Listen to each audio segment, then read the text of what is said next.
ఎక్కడ పెట్టాను ఇంతకీ?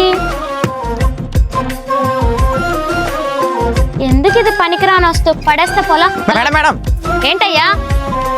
ఎందుకు పడేస్తున్నారు మేడం? వైర్ బాగాలేదయ్యా, ఏదో ప్రాబ్లం ఉంది, షాక్ కొడుతుంది, అందుకే పడేస్తున్నాను.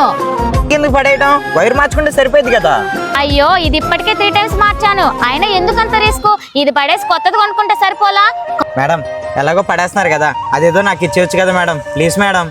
అయ్యో, నీకెందుకయ్యా? ఇది షాక్ కొడుతుందనే కదా నేను పడేస్తుంది. నీకు ఇస్తే నీకు కూడా షాక్ కొడుతుంది కదా. వద్దు, నేను ఇవ్వను. మరి మేడం నేను వైర్ మార్చుకొని నిన్ను వాడుకుంటాను మేడం, ఇవ్వండి మేడం. ఏంటయ్యా చెప్తే వినవేంటి? ఇప్పుడు 500 కూడా ఐరన్ బాక్స్ వస్తుందిగా, కొత్తది కొనుక్కోవయ్యా. ఎందుకు దీంతో?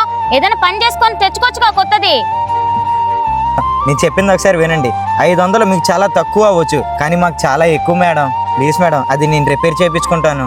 అదేంటయ్యా అలా అంటావు? ఒకరోజు కష్టపడి పని చేస్తే 500 వస్తాయిగా. మేడం మీకు అట్లాగే అనిపించింది. మాకు ఒక రోజు స్కూల్ ఉంటుంది, ఇంకో రోజు స్కూల్ ఉండట్లేదు. అది నేను తినడం, మా ఇల్లు గడవడం సరిపోతుంది. ఇది నా కోసం అడగలేదు మేడం, ఇది నా అన్న పిల్లల కోసం అడిగాను. ఇంకా ఇలాంటి వస్తువులు మేము ఎక్కడ కొనుక్కుంటాం మేడం? సరేలే, ఇదిగో తీసుకో. Thanks madam. ఒక్క నిమిషం ఆగు. ఇదిగో ఈ డబ్బులు తీసుకొని రిపేర్ చేయించుకో. వద్దు మేడం, ఇది ఇచ్చారు అది చాలు. డబ్బులు తీసుకుంటాం కరెక్ట్ కాదు, నేను చేయించుకుంటాను మేడం. తీసుకో, కానీ ఇది రిపేర్ చేయించకుండా మాత్రం వాడద్దు, ఎందుకంటే పిల్లలు పట్టుకున్నారనుకో చాలా ప్రమాదం. సరేనా? సరే మేడం.